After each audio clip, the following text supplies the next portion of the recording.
চাওক আমি আহিছোঁ আজি অগ্নিগড় আপোনালোকক দেখাম কি ধুনীয়া মানে প্ৰাকৃতিক পৰিৱেশ হয় এইটো আমাৰ তেজপুৰতে অৱস্থিত চাওক কি ধুনীয়া পৰিৱেশ আমি টিকেট লৈ ললো আৰু এতিয়া গৈ আছোঁ ভিতৰলৈ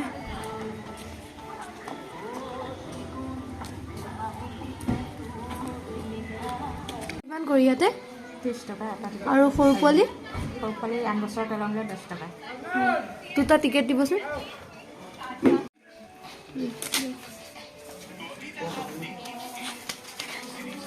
চাওক আমি টিকেট দুটা লৈ ললো পইচা 10 টকা হ'ব নেকি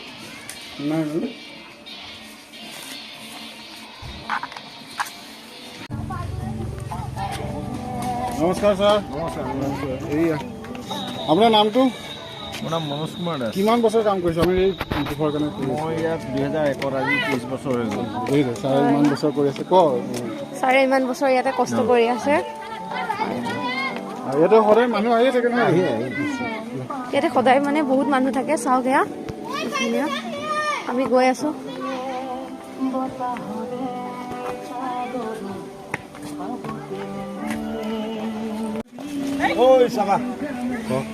এয়া চাওক কি ধুনীয়া পৰিৱেশ এয়া চাওক কিমান মানুহ আছে ইয়াতে আজি বহুত মানুহ আহিছে আজি আমি অগ্নিগড় আহিছোঁ অগ্নিগড়ৰ মানে ভিতৰতে কি ধুনীয়াকৈ ফুলনি বনাই থোৱা হৈছে চাওক কিমান ফুল লগোৱা আছে আৰু এয়া চাওক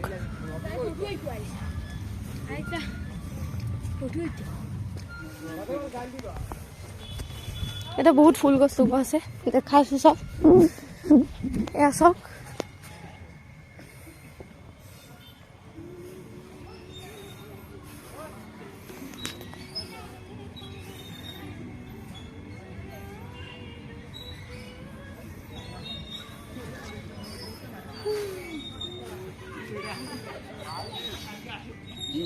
এয়া ধুনীয়াকৈ মানে অগ্নিগড়খন আমাৰ ব্ৰহ্মপুত্ৰ নদীৰ পাৰতে অৱস্থিত চাওক এয়া ছাইডতে নদী আছে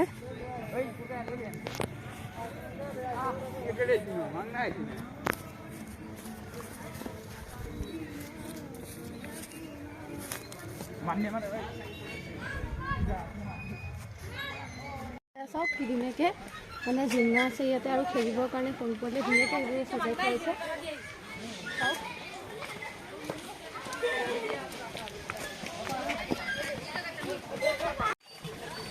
এয়া চাওক উষা আৰু চিত্ৰলেখাৰ প্ৰতিমূৰ্তি ইয়াত ধুনীয়াকৈ বনাই থোৱা হৈছে আপোনালোকে যদি অগ্নিগড় চাব আহে তেতিয়া এইবোৰ চাব পাৰিব আৰু ইয়াত পানীৰ মাজত থৈ দিয়া হৈছে ধুনীয়াকৈ প্ৰতিমূৰ্তি বনাই চাওকচোন কি ধুনীয়া পৰিৱেশ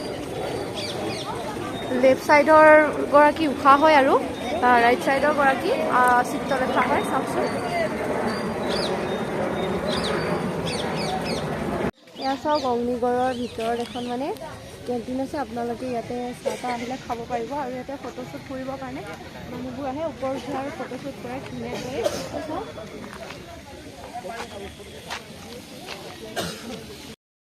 আমি এতিয়া অগ্নিগড়ত আছোঁ অগ্নিগড়নো কিয় বিখ্যাত আপোনালোকক কওঁ মই তেজপুৰত এগৰাকী প্ৰবল প্ৰতাপী ৰজাই ৰাজত্ব কৰিছিলে তেওঁৰ নাম আছিলে বান ৰজা আৰু তেওঁৰ এগৰাকী অতি সুন্দৰী জীয়ৰী আছিলে তেওঁৰ নাম আছিলে উষা আৰু তেওঁৰ এগৰাকী নলে গলে লগা বান্ধৱী আছিলে তেওঁৰ নাম চিত্ৰলেখা চিত্ৰলেখা চিত্ৰকলাৰ লগতে মায়া জলতো নিপুণ আছিলে উষাই এদিন সপোনত এজন ৰাজকুমাৰক দেখিছিলে আৰু চিত্ৰলেখাই উষাৰ অনুমতি মৰ্মে সেই ৰাজকুমাৰজনৰ চিত্ৰ অংকন কৰিছিলে আৰু চিত্ৰ অংকন কৰাৰ পাছতহে গম পাইছিলে যে সেইজন আন কোনো নহয় শ্ৰীকৃষ্ণৰ নাতিনীয়েক অনিৰুদ্ধ আৰু অনিৰুদ্ধ বুলি গম পোৱাৰ পিছত চিত্ৰলেখাই মানে তেওঁক মায়াৰ জালেৰে ওচৰলৈ লৈ আহি গন্ধৰ্ব পথাৰে তেওঁ চিত্ৰলেখাই উষা আৰু অনিৰুদ্ধৰ মাজত বিবাহ সম্পন্ন কৰাইছিলে আৰু এই কথা বান ৰজাই গম পোৱাৰ লগে লগে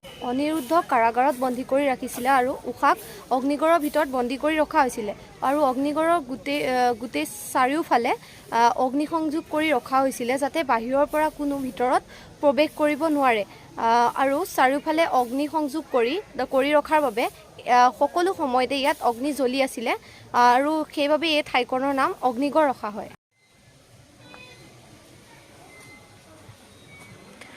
এয়া চাওক চিত্ৰলেখাই অনিৰুদ্ধক মায়াজালৰ জৰিয়তে লৈ অহা এটা প্ৰতিমূৰ্তি ইয়াতে ধুনীয়াকৈ বনোৱা আছে চাওকচোন।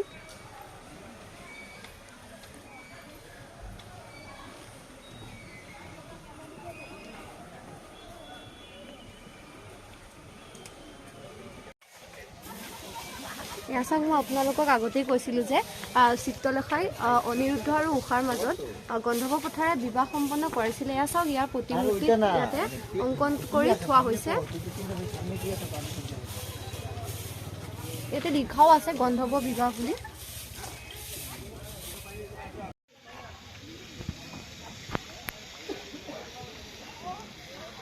বানৰজাই অনিৰুদ্ধক নাগপাশ বন্ধনৰ দ্বাৰা বান্ধি কাৰাগাৰলৈ প্ৰেৰণ কৰিছিল। এয়া চাওক ইয়াতে লিখাই আছে নাগপাশ বন্ধন বুলি।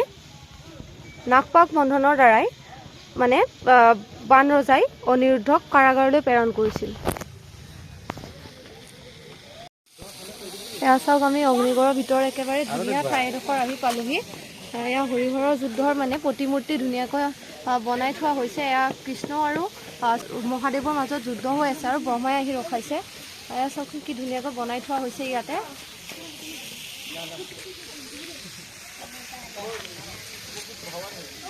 আপোনালোকে যদি এইবোৰ চাব বিচাৰে অগ্নিগড়ত আহিব পাৰে, আমাৰ তেজপুৰতে আছে।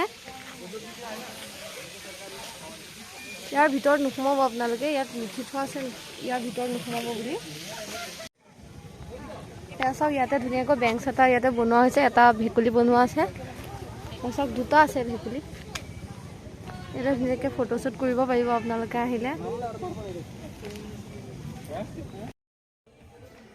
অনিৰুদ্ধক বন্দী কৰি ৰখাৰ বাবে দ্বাৰকাৰ ৰজা শ্ৰীকৃষ্ণই বানৰজাক কৈছিল যে অনিৰুদ্ধক মুকলি কৰি দিবৰ বাবে, কিন্তু বানৰজা মান্তি নোহোৱাত বানৰজা আৰু শ্ৰীকৃষ্ণৰ মাজত তয়াময়া ৰণ আৰম্ভ হৈছিলে। সেই ৰণত বানৰজা টিকিব নোৱাৰি তেওঁ আৰাধ্য দেৱতা মহাদেৱক আহ্বান কৰিছিল তেওঁ হৈ যুদ্ধ কৰিবৰ বাবে, আৰু তেওঁ আহ্বান ক্ৰমে মহাদেৱ আহিছিল আৰু শ্ৰীকৃষ্ণৰ লগত যুদ্ধ কৰিছিলে। সেই যুদ্ধত কোনো পৰাজিত নোহোৱাৰ বাবে শ্ৰীকৃষ্ণ আৰু মহাদেৱৰ মাজত বুজাবুজি হয় আৰু বানৰজাই নিজৰ ভুল স্বীকাৰ কৰে আৰু ঊষা আৰু অনিৰুদ্ধৰ মাজত বিবাহ সম্পন্ন কৰাইছিল। শ্ৰীকৃষ্ণ আৰু মহাদেৱৰ মাজৰ এই যুদ্ধখনকে হৰিহৰৰ যুদ্ধ বুলি সকলোৱে জানে।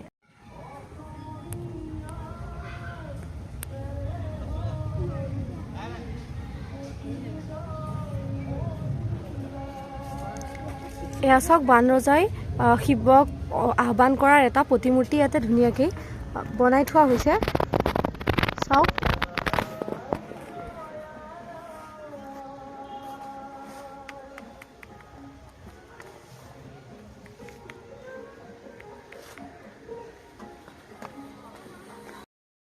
আমি এতিয়া অগ্নিগড়ৰ পৰা যাবলৈ ওলাইছোঁ। মোৰ আজিৰ এই ভিডিঅ'টো চাই যদি ভাল পালে লাইক কৰিব, শ্বেয়াৰ কৰিব, কমেণ্ট কৰিব আৰু লগতে মোৰ নতুন নতুন ভিডিঅ' পাবৰ বাবে মোৰ চেনেলটো ছাবস্ক্ৰাইব কৰি থ'ব। আৰু আপোনালোকেও ইয়াতে আহিব পাৰে, বৰ ধুনীয়া জেগা হয়। আৰু লগতে যদি সৰু পোৱালীকো লৈ আহিব পাৰে, ধুনীয়াকৈ মানে ইয়াতে সৰু পোৱালীৰ বাবে বনাই থোৱা হৈছে জোলনা আৰু খেলা বস্তু। আপোনালোকে লৈ আহিব পাৰে আৰু আপোনালোকেও আহিব পাৰে।